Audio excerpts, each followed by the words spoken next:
Welcome to Adventures in Accessibility, a podcast that explores the far reaches of disability, access, and inclusion, with your host, Tess Stanton. Hi, everyone. The episode you're about to hear was recorded on February 15th, 2023. Less than 3 weeks later, on March 4th, 2023, we received with great sadness the news that Judy Heumann passed away. As you'll hear in the episode, Judy was fiercely and continually devoted to strengthening the disability rights movement and calling in others to do the same. She fought the good fight for disabled people throughout her entire life. She was instrumental in advancing and defending disability rights at the national and international levels. Truly a powerhouse for our community. To say her contributions are lasting is an understatement. She will be deeply missed, and we're so honored to have gotten to spend some time with her. We send our deepest condolences to Judy's family, friends, and anyone who is affected by her work and feels her loss, which is many. With that, please enjoy this interview with Judy Heumann. Hi, Judy. Welcome back to the podcast. We are so thrilled and honored to have you as our first two-time guest. Thank you so much, Tess. Honored to be able to do this with you. And hello, everybody. So last time you were on our podcast, we had the privilege of talking to you about the work you've done throughout your lifetime. And so this time I wanted to start out by asking you, what are some initiatives and work happening right now in your life that you'd like to tell our listeners about? Well, I think there are multiple things that are happening. One is my book is being made into a movie. And so Sean Heder, who was the writer-director for CODA, is the person who is writing and directing the movie on the book. So that's very exciting. But on a movement-related issue, I think what's important is we continue to see the growth and development of the disability rights movement, both in the United States and across the board around the world. I think we should feel that the elections in November of 2022 continue to engage disabled people through Rev Up, which is housed under the American Association of People with Disabilities. And as many of us know, it's a nonpartisan group. So the ability to help disabled people understand the complexities of some of the changes that have gone on in states, which, from my personal opinion, are intended to impede the ability of minorities, including disabled individuals from multiple statuses, to vote. Rev Up has played a very important role in being able to reach out to more people, allow them to understand that their vote matters, and to help people learn about how to register, how to vote, if there are problems, what to do. So Rev Up will continue to be growing. And for me, as I've mentioned in many places where I speak, democracy is predicated on the right to vote. Given that my parents fled Germany, their parents and other relatives were killed in concentration camps. My father was in the U.S. Marines. My uncle was in the Navy. Voting was something that was always impressed upon us, and being knowledgeable and educated about what the issues were and who we were voting for. So I think when we look at the issue of voting, we're also looking at the fact that we want to be learning and listening to the people who are currently in office and running again, and new candidates, to see how they are voting and supporting our issues. So for me and many other organizations and people around the country, the whole issue of home and community-based services. I'm a post-polio quadriplegic. I need help getting up in the morning, bathing, dressing, cooking, going to the bathroom during the day, on and on. And there are many people, and a growing number of people, who are needing this kind of support. And we need to make sure that we have programs that are appropriately funded. I'm not on a program, but there are many, many people who need to be on the Medicaid program and are not because there are insufficient amount of funds. So we need to be looking at what has to happen. The home and community-based services are appropriately being funded. And then it goes on, and we could talk much more about other issues. But for me, I think ultimately strengthening the cross-disability movement in the US and around the world. So we are enabling people with invisible disabilities to feel that it is important for many reasons for them to disclose. On the other hand, I think we also have to recognize that the stigma of disability is such that people are legitimately fearful if they're not in an atmosphere where they believe that disclosing that they have an invisible disability is going to be accepted as a normal, natural part of who they are. So we need to do a lot more work in that area for people with invisible disabilities to allow them to understand that they are part of the community. And I guess I want to say another little point on this. We are still needing to focus on the fact that whether you call yourself a disabled person, which I do, or a person with a disability, which I respect, we need to allow people to see that identifying as having a disability is an important political statement. And whether you're a Republican, a Democrat, an independent, a Green Party, whatever, being able to look at those of us with disabilities, what our views are, and to hold our elected representatives and candidates responsible for seeing us as a valued group. And if we mess around with the word and don't want to be called, someone who's got a disability because they look at the word dis, I have a disability. I cannot walk. I'm not ashamed of that. My husband has diabetes and a physical disability. He calls himself a disabled person, a disabled Latino male. So, you know what I mean? It's like we just really need to recognize the importance of terminology and the message that it gives, whether it's to the media, to television, social media, others, to say we want to see ourselves, we want to hear ourselves, and we want to know that people are recognizing that 64 million people in the US and 1 billion around the world is an important group from many different vantage points. Absolutely. A quote I love from Dr. Anjali Forber-Pratt that this conversation reminded me of is she said, disability is not a dirty word. And using euphemisms like differently abled or special needs can actually erase disability from the picture. There's a lot of power in that word. And so instead of pushing it away, use it. There's political power in that identity and that terminology. Yep, Angela is right on. Absolutely. And so speaking of the growth of the movement, something I think you do such a great job of, especially on your podcast, The Human Perspective, is having intergenerational conversations. And so as a member of Gen Z myself, I'm wondering, what are you seeing in up and coming generations of advocates that you're excited about? And do you see any opportunities regarding areas of focus for them specifically? Gen Z or intergenerational? We'll discuss both. Absolutely. I would say discuss both. We'll start with Gen Z.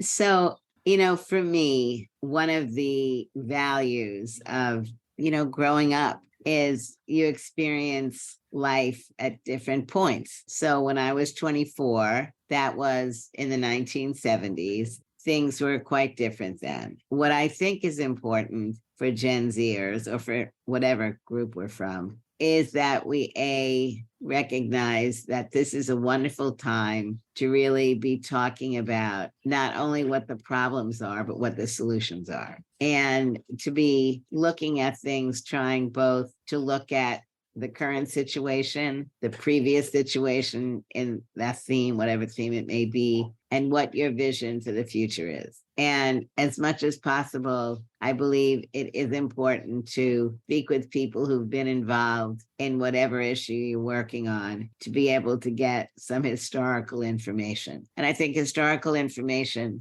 is important because it can allow you to learn about things that have been tried, that have worked, that haven't worked, whose time might not have been right when it was first tried, but whose time might be right now with some tweaks or no tweaks. It's open to change. And I think one of the reasons why I believe intergenerationally is very important, working together, is to be able to learn from each other, share information. The larger the pool of activists, the more rapid I think things can change. And so when people, who've read my book or other books that have come out from other disabled writers or Crip Camp, one of the things that you see is the value of our coming together as disabled youth, and really recognizing in part that coming together enabled us to not only discuss the problem, but to begin to discuss the vision of what we wanted. And at the same time,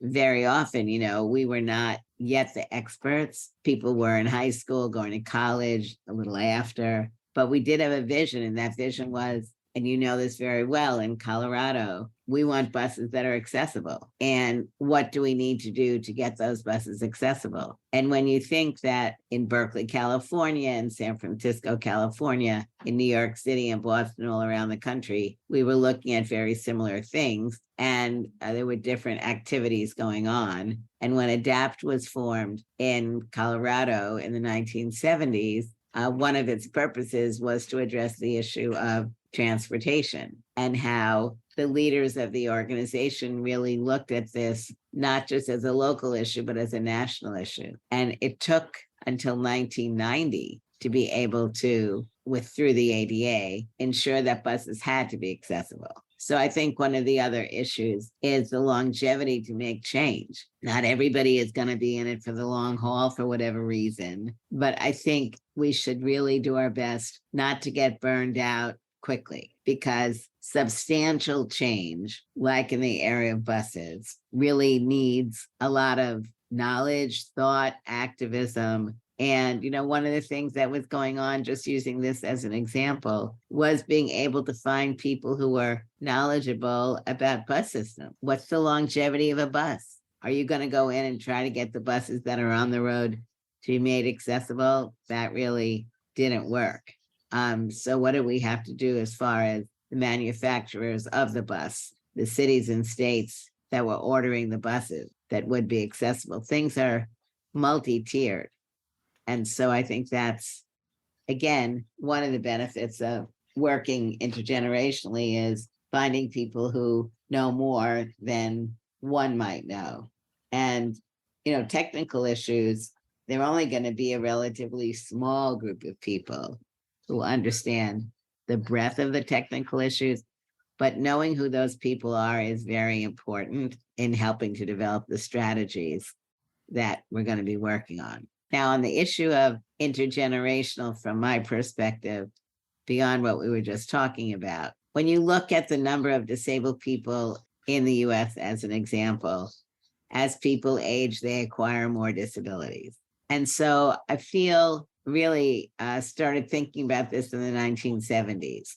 And then I got on the board of a group called the Over 60s Health Center. I was working at CIL at that point. I was the deputy there in Berkeley, and I had graduated from School of Public Health, and my professor was the chair of the Over 60s Health Clinic. And what I was realizing in 76 forward, what was being created for older people was very similar to what we in the younger disability community were doing, try to close down institutions, close down segregated schools, close down separate classes. But in the senior community, you saw many programs that were evolving that were taking seniors, particularly seniors with disabilities, outside of the regular community.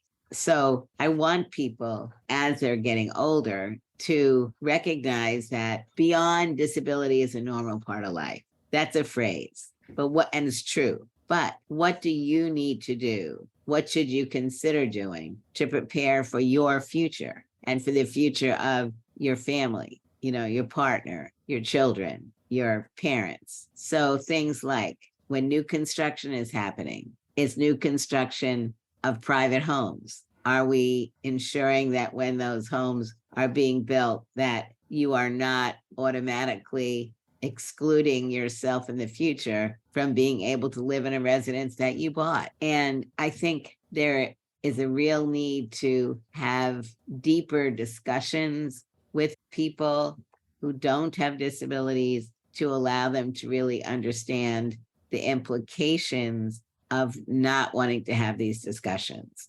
I've spoken to not a huge sample, but of realtors who will say that, people frequently don't want to be discussing issues like accessibility of a home they're about to buy, or new construction going on in communities where they're going to be, swaths of new housing built, and whether or not that housing is going to be accessible. So like my brother, he bought a new place in Arizona, one little step to get in, which could have easily been ramped or not had a step at all. But then inside the house, there's no bathroom on the first level. There's a big sitting room and a very nice kitchen dining area, but the bathroom is down 6 steps. And it was a new development. So those developments are split level. But I think, looking at how those developments are being built so that as people get older, they can age in place, or if they break their leg or whatever it may be. So for me, intergenerational is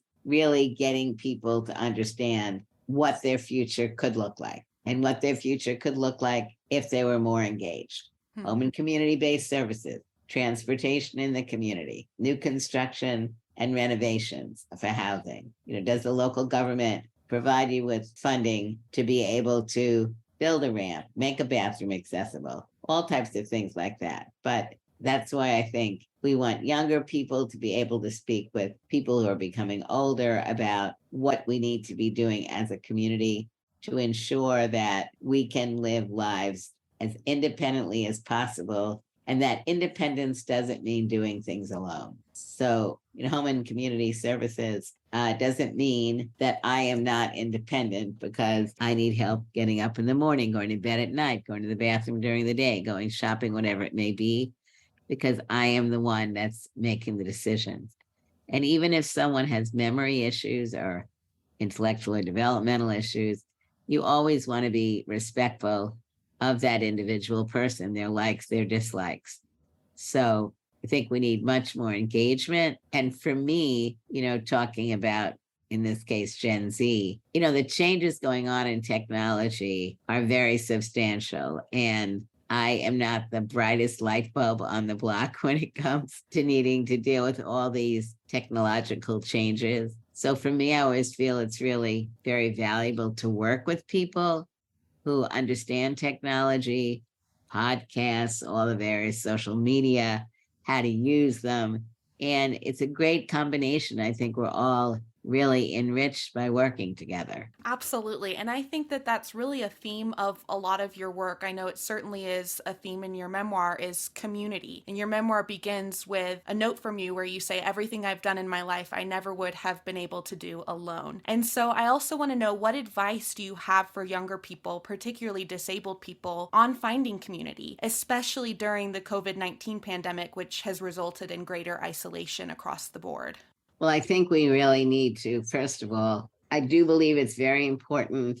It's not just for younger people, because it wasn't just younger people who were isolated, right? It was people of all ages. And I think one of the issues with the isolation is that for some people, and I divide people up. So there are people who have health risks where they need to be super concerned about being exposed, not just to COVID, but to the flu or other kinds of contagious diseases. So I think really being actively involved in immunization issues, vaccination issues, we need to focus on that because, we need to really allow families and their children as they're getting older to understand that failure to be vaccinated is scientifically dangerous for the individual person who's not getting vaccinated, unless there's a really, really, really legitimate reason. In most cases, there's not. And that their failure to be vaccinated puts some people's lives at risk. And so I think people need to have a much better understanding of that.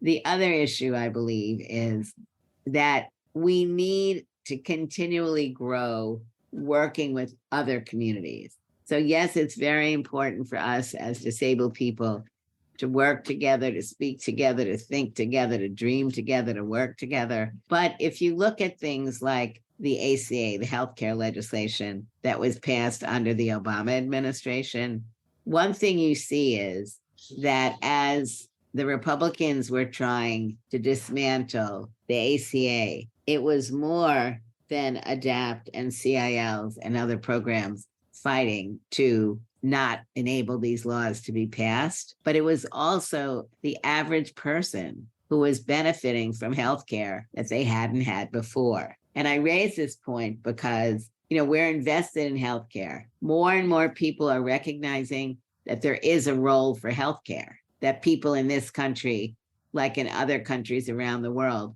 we should not be medically at risk all the time because we can't get appropriate healthcare coverage. So working together in coalitions in the area, i.e. of healthcare, is very important. But likewise in the area of education, in early childhood, primary, secondary, higher education, the more that we can be working with others who believe that public education is a right, it's one of the values that the United States has had since our inception, and that all children benefit from education. So not only do we want to be organizing parents who have disabled children to help them understand what their rights are under the Individuals with Disabilities Education Act and state laws, but we also want to make sure that as families of children of school age, whether they have a disability or not, we value public education. And we want teachers to be trained appropriately.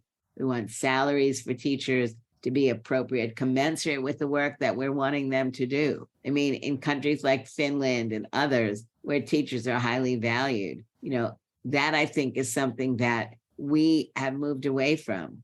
And public education needs more support, because public education is the area where we can hold everyone accountable for all children learning. And that to me is another example. But local budgeting, state budgeting, home and community-based services, voting, all these issues that we've discussed, they're bottom up, top down. And with many of our laws, like the ADA, the Americans with Disabilities Act, as an example, it took many, many years to get that law in place. And it took states like California and New York, and I presume Colorado and others, who were doing things beyond what the federal government was doing. And it was all of that coming together, which was demonstrating that these acts of discrimination were not random, were not infrequent, but they happened around the country all the time. That was one of the important aspects of the ADA. It was an acknowledgement that discrimination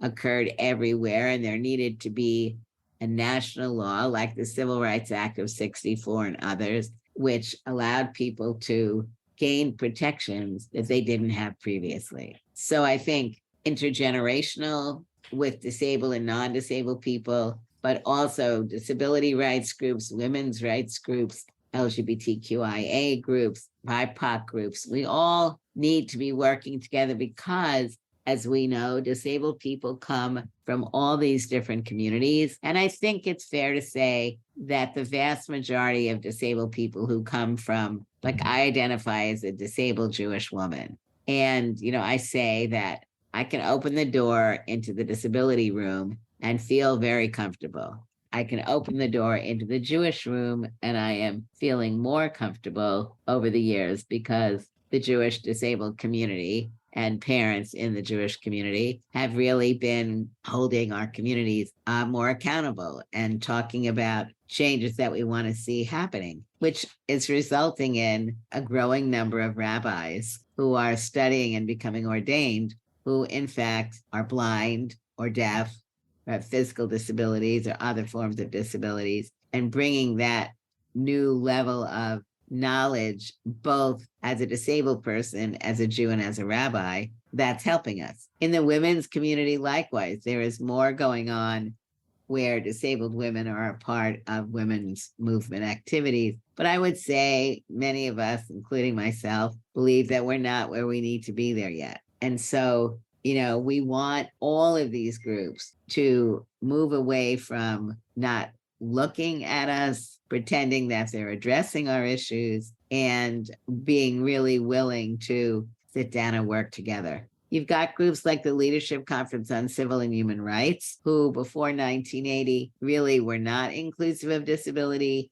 to now in 2023, a significantly different understanding of who we are. The other day, I heard an advertisement from the American Civil Liberties Union, where when they talked about their work in a national ad, they included the word disability. I almost fell out of my wheelchair.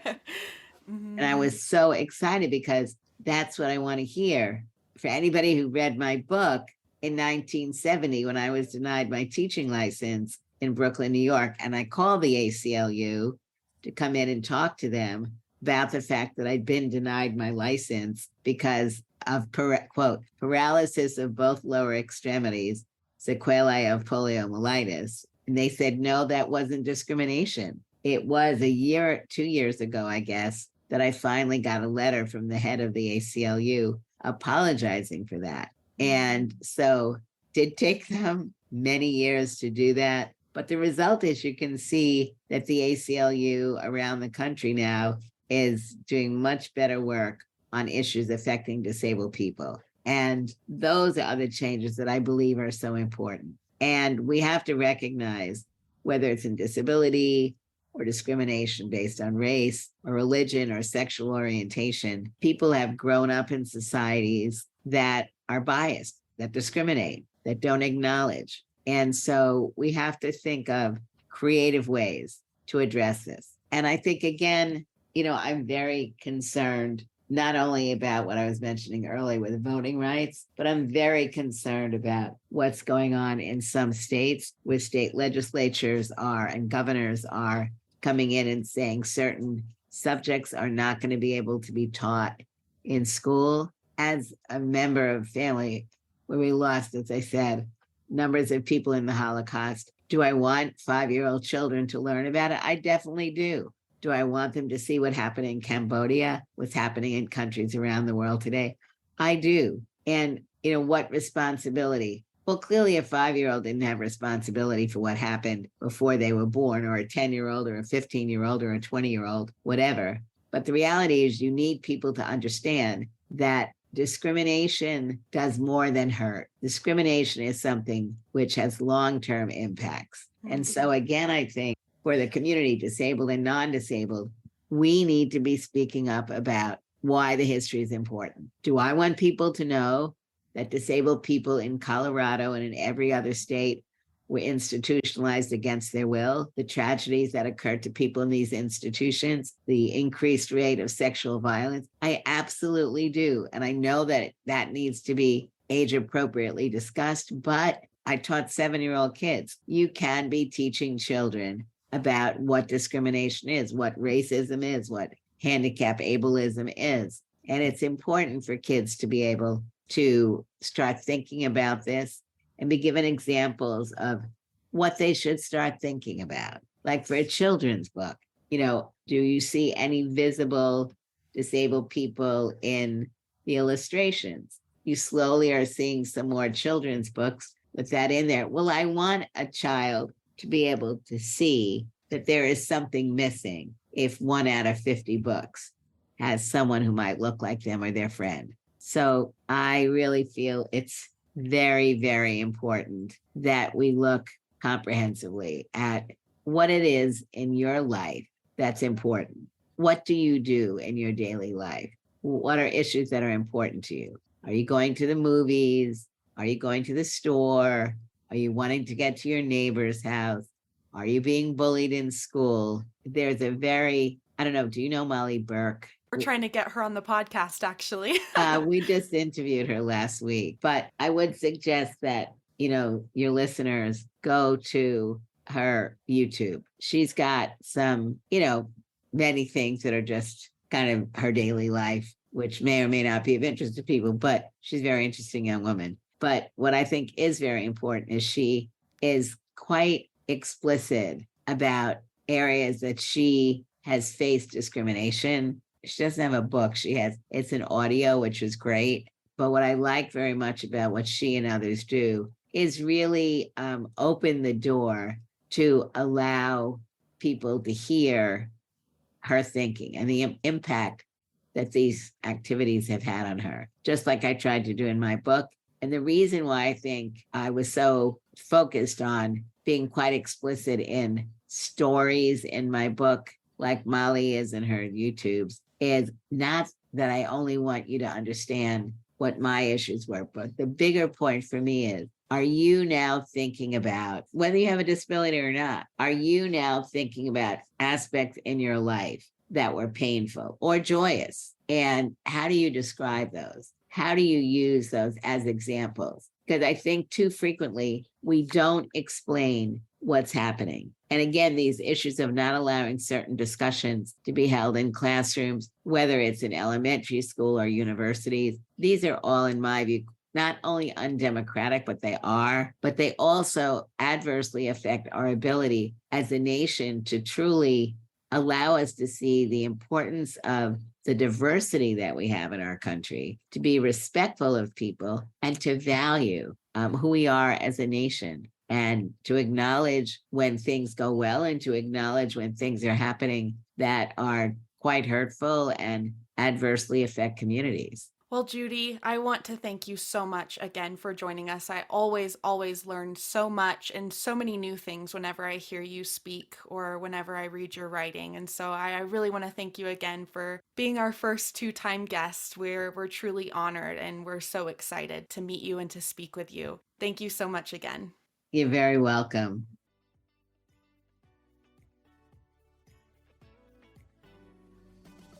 Thank you for listening to this week's episode of Adventures in Accessibility. Tune in next time for another dive into the unknown.